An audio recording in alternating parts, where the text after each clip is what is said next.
un lieu de résistance, mais aussi un territoire de citoyenneté où peuvent émerger des voix invisibilisées, donc plutôt inaudibles, puisqu'on parle de voix, et en cela, le théâtre est un splendide espace de liberté, un espace de liberté à la fois crucial et fragile. Je vais maintenant commencer par donner la parole à Monsieur Dieudonné Nyanguma, auteur, metteur en scène français, originaire de Brazzaville. C'est très important, on vient d'échanger à ce sujet. Cette origine est capitale parce qu'elle va venir irriguer tous ses travaux, toute son œuvre. Et je vais citer ici pour le présenter plutôt que de vous lire son CV dont vous disposez dans le programme. Je vais plutôt citer ici pour le présenter brièvement une publication du théâtre Didier Lausanne qui utilise la très belle formulation suivante s'agissant de Monsieur Dieudonné Nyanguma. Il cherchera constamment à témoigner de ce qu'il y a de brisé, de disparate et de vivace, nourri de l'énergie vive de celui que les rêves poussent à transformer le monde et à déplacer le futur. Écoutons-le à ce propos dans son intervention intitulée « Le théâtre comme poétique de l'indicible ». On l'applaudit s'il vous plaît.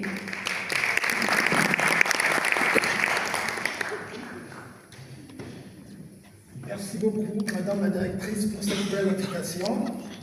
Merci le Maroc. Merci à tous les autres qui viennent d'ici et d'ailleurs. Alors, je vais rapidement commencer donc mon intervention. Alors, à l'origine, il s'agit d'une voix. La voix d'une vieille guérisseuse, conteuse et comédienne du Kinginzila. Transmission et héritage, puis réappropriation, enfin transformation et émission. J'ai trouvé le rythme adéquat à la parole par la littérature et mon addiction à la poésie, tout en conservant mon énergie vernaculaire, nectar d'une langue maternelle, sa structure imagée faite de métaphores et son mouvement qui tourne en spirale comme l'est la parole en Congo, représentant l'aigle qui revient dans son nid. Puis les affres, les cris, le bruit des canons. Naît à ce moment-là le poème dramatique comme tentative de sonder l'indicible. M'inspirant du Kinginzila, théâtre de guérison dans la cosmogonie Congo, j'ai élaboré une pratique de théâtre se situant entre rituel et performance. Dans le Kinginzila, l'enjeu est de renvoyer par le jeu d'acteur à la personne atteinte de folie sa propre image. Image qu'elle tentera sans cesse de combattre, ce qui le conduira à une forme d'auto-guérison. Le malade est attaché à un arbre. Autour de lui, les spectateurs-acteurs lancent des cris, dansent et chantent. En face du malade, un acteur dénommé Kimpungulu, entre parenthèses le demeuré, que dans la version contemporaine, on appellerait le fou, joyeux en particulier. Reproduisant les situations les plus marquantes jusqu'à celles qui seraient à l'origine de la crise ayant entraîner la folie du malade. Et par-delà, ce que le malade s'est mis à faire et à être depuis sa grande crise. La force du jeu d'acteur qu'opère l'acteur fou, donc le Kimpungulu, doit emmener le malade à entrer en état de transe extrême. C'est à la transe que l'oracle parle, disait ma grand-mère. Un dialogue s'installe alors entre le malade et l'acteur fou. En somme, le malade dialogue avec sa propre folie extériorisée, incarnée par l'acteur fou. C'est un effet miroir dans lequel le fou se voit et se répand, une mise en abîme. C'est à ce moment qu'une prise de conscience s'opère chez le malade. Dès lors, Kimpungulu, donc l'acteur qui joue le fou, se retire de son rôle pour rejoindre les spectateurs-acteurs et laisse le malade terminer le spectacle.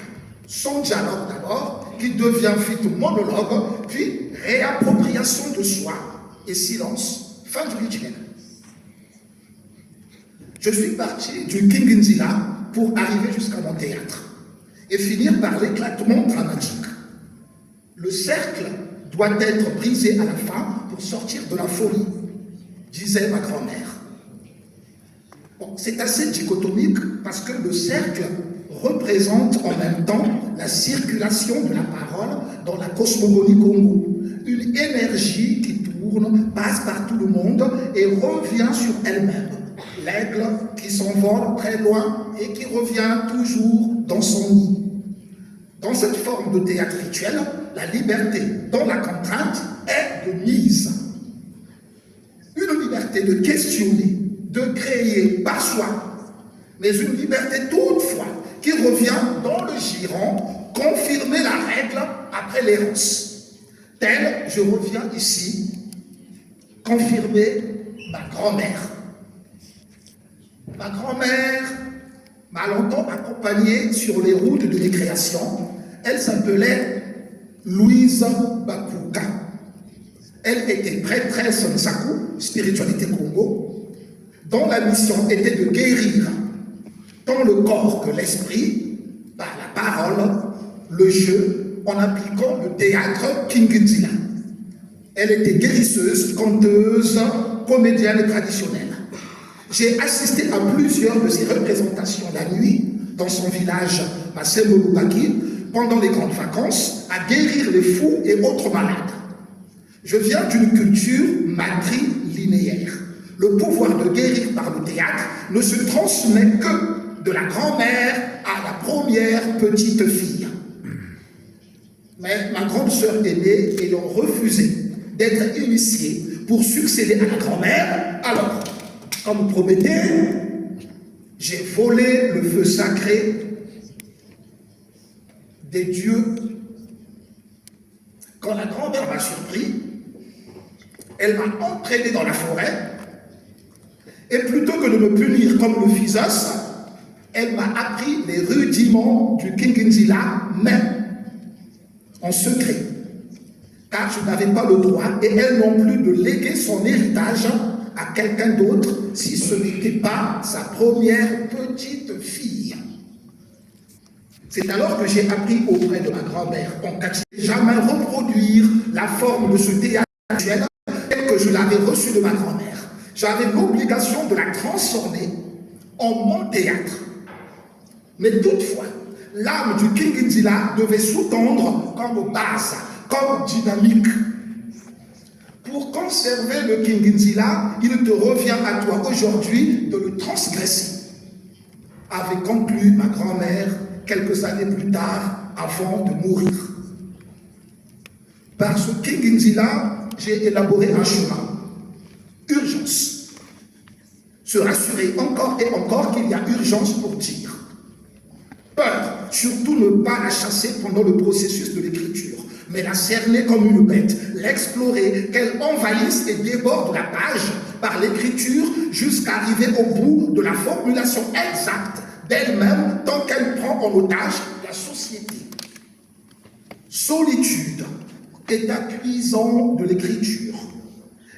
Elle s'accouche par monologue, elle se déplace en se démultipliant. On ne joue pas. On est joué par toutes celles et ceux qui nous ont précédés, qui sont là et qui viendront après nous. C'est leur dit qui passe par notre bouche, me disait ma grand-mère. De là, je suis arrivé à l'écriture dramatique. Un fleuve qui danse. Comme tout fleuve, cette danse fait des méandres. Ces affluents sont des voies qui deviennent des directions. Voix et voix, VOX et VOIES, se confrontent au gré de leurs indépendances intentionnelles et accouchent des dialogues. La parole sortie du ventre, devenue théâtre, objet qui échappe à son auteur, tout en gardant sa raison libératrice. Guérir, guérir sur scène, sur scène, sur scène, guérir, scène. Passage obligé qui éprouve le processus du devenir, car l'écriture dramatique est un appel au devenir.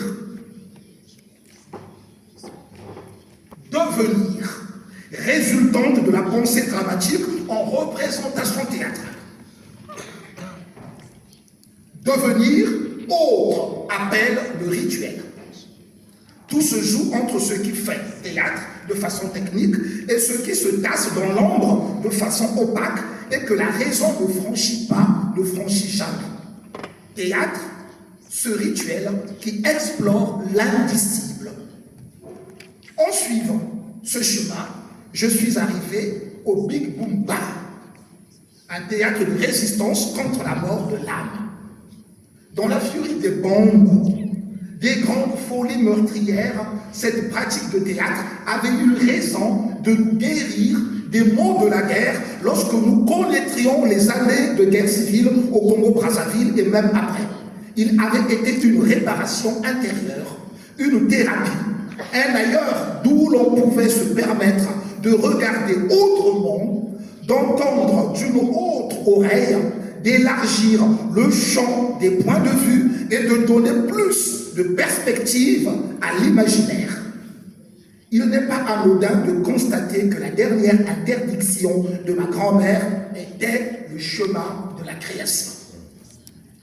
Dans le Big Boomba, le sens de la représentation se fait dans l'écoute.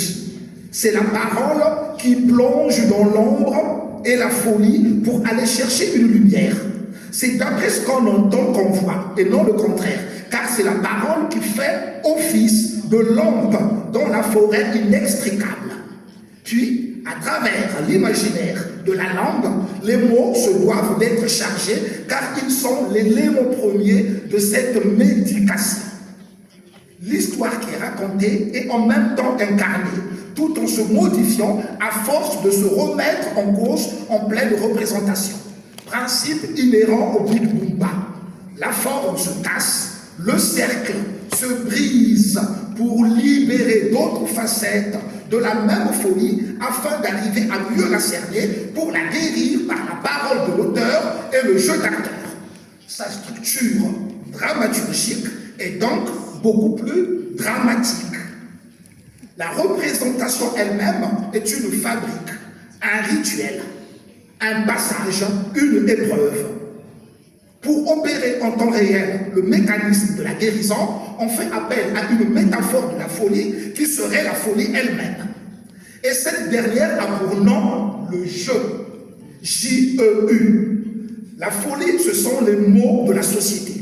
Nous voyons alors comment, dans le Kigunzila, le jeu est avant tout perversité du jeu.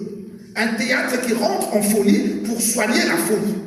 Et la folie dans laquelle il entre est la sienne, la folie du théâtre.